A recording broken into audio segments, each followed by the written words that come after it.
Bom dia, graça e a paz de Jesus ao seu coração. Hoje nós vamos estudar uma história que se encontra no Velho Testamento. É a história dos 12 espias. Moisés tinha tirado o povo de Israel, você já conhece isso, do Egito, e estava conduzindo pelo deserto. E aí, num determinado ponto, ele para e envia 12 homens para ver a terra que Deus havia prometido dar a eles. E qual foi a reação desses homens? Como eles voltaram? Como que eles se posicionaram diante de tudo que eles viram? Então, abra sua Bíblia no livro de Números, lá no comecinho da Bíblia, no livro de Números, no capítulo 13. Você lê em casa toda a história, que hoje nós vamos pegar só algumas partinhas aqui, ó. No capítulo 13, começa dizendo, Deus falando para Moisés, para que ele escolha 12 homens, um de cada tribo, um príncipe, né, de cada tribo, para enviar. Aí, no capítulo 13, eles são enviados. No versículo 25, ele fala que depois de 40 dias eles voltaram. No versículo 27, eles relatam para Moisés o que eles viram. E eles falam assim, ó, fomos à terra a que nos enviastes, e verdadeiramente mana leite e mel. Este é o fruto dela. O povo, porém, que habita nessa terra é poderoso. As cidades são grandes e fortificadas. Aí eles vão falando o que eles viram ali. Mas Caleb, no versículo 30, faz calar o povo perante Moisés e disse: Eia, subamos e possuamos a terra, porque certamente prevaleceremos contra ela. Porém, os homens que com ele tinham subido disseram: Não poderemos subir contra aquele povo, porque é mais forte que nós. E diante dos filhos de Israel, inflamaram a terra que havia espiado. Infamaram a terra que haviam espiado, dizendo: A terra pelo meio do qual passamos a espiar é terra que devora os seus moradores, e todo o povo que vimos nela são homens de grande estatura. Também vimos ali gigantes, os filhos de Anak são descendentes de gigante, e éramos aos nossos próprios olhos como gafanhotos, e assim também o éramos aos seus olhos. Levantou-se, pois, toda a congregação e gritou em alta voz, e o povo chorou aquela noite. Todos os filhos de Israel murmuraram contra Moisés e contra Arão, e toda a congregação lhe disse: Tomara tivesse morrido na terra do Egito, ou mesmo neste deserto. E porque nos traz o Senhor a essa terra para cairmos à espada e para que nossas mulheres e nossas crianças sejam por presa? Não nos seria melhor voltarmos para o Egito? E diziam uns aos outros: Levantemos um capitão e voltemos para o Egito. Então Moisés e Arão caíram sobre o rosto perante a congregação dos filhos de Israel. E Josué, filho de Nun, e Caleb, filho de Jefoné, dentre os que espiaram a terra, rasgaram as suas vestes. E falaram a toda a congregação dos filhos de Israel, dizendo: A terra pelo meio do qual passamos a espiar é terra muitíssimo boa. Se o Senhor se agradar de nós, então nos fará entrar nesta terra e nola dará, terra que mana leite e mel. Então somente não sejais rebeldes contra o Senhor, e não temais o povo dessa terra, porquanto, como o pão, os podemos devorar. Retirou-se deles o seu amparo. O Senhor é conosco, não os temais. Apesar disso, toda a congregação disse que os apedrejassem. Porém, a glória do Senhor apareceu na tenda da congregação e a todos os filhos de Israel. Disse o Senhor a Moisés: Até quando me provocarás este povo? Até quando não crerá em mim, a despeito de todos os sinais que fiz no meio deles? Até aqui, que o Senhor abençoe a leitura da palavra. Gente, tinham 12 homens, né, nessa história. 12 homens foram espiar a terra. 2 voltaram e falaram assim: o Senhor pode nos dar. O Senhor abriu o mar vermelho, o Senhor nos capacitou nesse deserto, Ele derrubou pão do céu, Ele fez tanta coisa para nós. Ele pode. Se o Senhor se agradar de nós, Ele pode fazer-nos conquistar essa terra. Mas os outros 10 foram pessimistas. Eles falaram, lá tem gigante, mas lá tem outra. Não, mas os homens de lá são muito fortes e nós somos pequenininhos aos olhos deles. Gente, a mesma coisa acontece conosco. A gente vê uma situação, a gente olha para uma situação e ou a gente age com fé, crendo que o Senhor realmente ele pode transformar aquela situação, ou a gente age com pessimismo. Como você tem agido nesses dias? Quando você olha para a situação que nós estamos vivendo, quais são as suas expectativas? Quando você olha para a pandemia, me diz. Você acha, você crê que Deus está no controle, que Ele vai trazer as coisas no seu devido lugar, que Ele vai fazer milagres nas nossas vidas, que isso vai passar e que logo nós estaremos realmente vivendo a nossa vida normalmente? Como que você age? Como que você pensa? Quais são os seus sentimentos? Ou você não vai ter jeito. Nós não vamos passar por essa pandemia, porque nós vamos acabar morrendo, porque eu tô com medo de morrer. Qual que é o seu pensamento, o seu sentimento, as suas expectativas? Pessoas pessimistas são como aqueles 10 homens. Só vem o lado ruim da coisa. Pessoas de fé vê que Deus pode pegar aquela circunstância e transformá-la. Você está do lado dos que são pessimistas ou do lado dos que são da fé? Nós precisamos nos posicionar.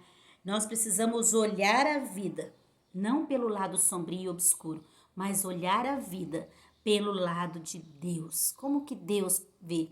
Nós precisamos abrir a nossa mente para entender as situações e não só que vai dar tudo errado. Porque quando a gente é pessimista, além da gente trazer o mal para a nossa própria vida, nós trazemos para aqueles que estão à nossa volta, nós contaminamos as pessoas.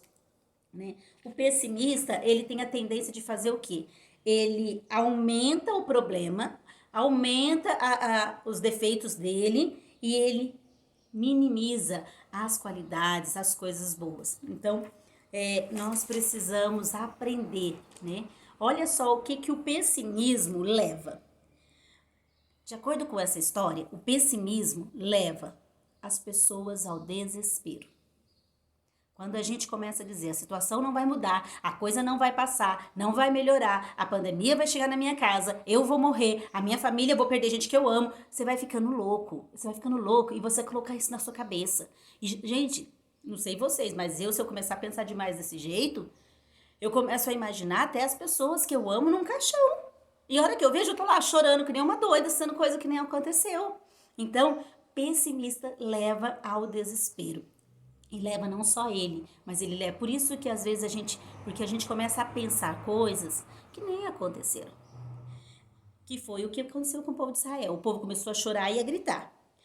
Depois que eles ficaram em desespero, eles começaram a murmurar. Ali no versículo 2, eles começaram a murmurar, a falar mal. Por que Deus nos trouxe aqui? Por que Deus fez isso? Devia ter deixado nós morrermos lá mesmo no Egito. Não é assim? Quando a gente começa a ser pessimista, a gente começa a olhar para a situação e falar, mas por que Deus permitiu essa pandemia? Mas por que está acontecendo isso? A gente começa a murmurar, e começa a falar, e murmurar, e falar baixo, falar mal, e a falar. Então, a gente começa a reclamar o tempo todo, como o povo de Israel fez aqui. Então, pessoas pessimistas têm a tendência de murmurar muito. Depois, a gente viu aqui no versículo 3 do 14, que eles ficaram ingratos. Pessoas pessimistas se tornam pessoas ingratas. Elas esquecem de tudo que Deus fez para elas. Deus abençoou durante 10 anos. Aí acontece 1 ano de pandemia. Ah, mas é como se a vida inteira que Deus não olha para mim, Deus não cuida de mim, Deus não tá me vendo, Deus não tá vendo o que a gente tá passando. Esquece de todas as bênçãos que Deus já deu, que Deus já fez nas nossas vidas. Então, o pessimismo nos leva a isso. O pessimismo também, olha só, o 14 e o 4 diz assim: e diziam uns aos outros, levantemos um capitão e voltemos para o Egito. Eles saíram do Egito, conduzidos por Moisés, perspectiva de ver a terra prometida, de alcançar e aquela fé, aquela esperança. De repente, eles falam assim, vamos voltar para trás. Então, o pessimista, ele afasta-se da fé. O pessimismo é o oposto da fé. Se você está com medo, se você está achando que vai morrer, se você está só com pensamentos negativos, você precisa encher o seu coração de fé.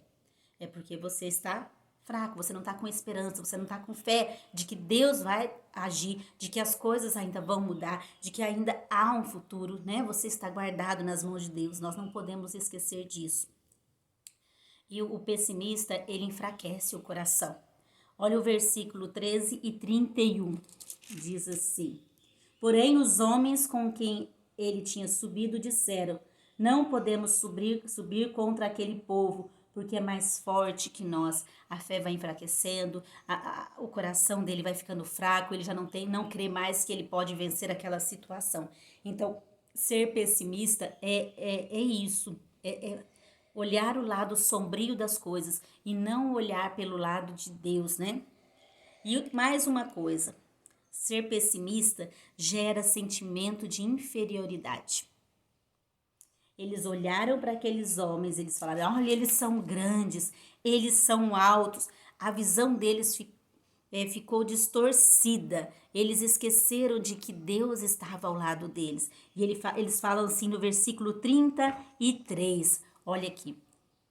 Vimos ali gigantes e éramos aos nossos próprios olhos como gafanhotos.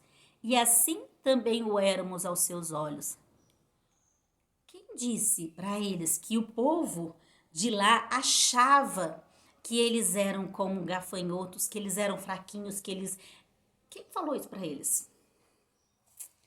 Vamos pensar. Eles chegaram a essa conclusão. É uma visão distorcida. Na verdade, quando a gente lê a história e depois vai saber na história de Raabe, o que ela fala? Nós sabemos do que Deus fez por vocês. Nós sabemos que Deus abriu o mar. Nós sabemos que Deus ele tem cuidado de vocês esse tempo. Na verdade, eles não eram assim, visto assim, mas eles já tinham colocado na cabeça deles que eles eram como gafanhotos. Quantas vezes nós fazemos isso também? Nós achamos, não, nós somos perdedores, nós não vamos conseguir, não tem jeito, né? E aqui a gente vê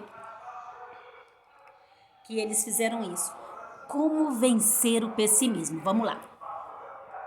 Tá passando o carro da pamonha, mas vocês não dão bola, porque eu não vou fazer tudo de novo, tá? Então, como vencer o pessimismo?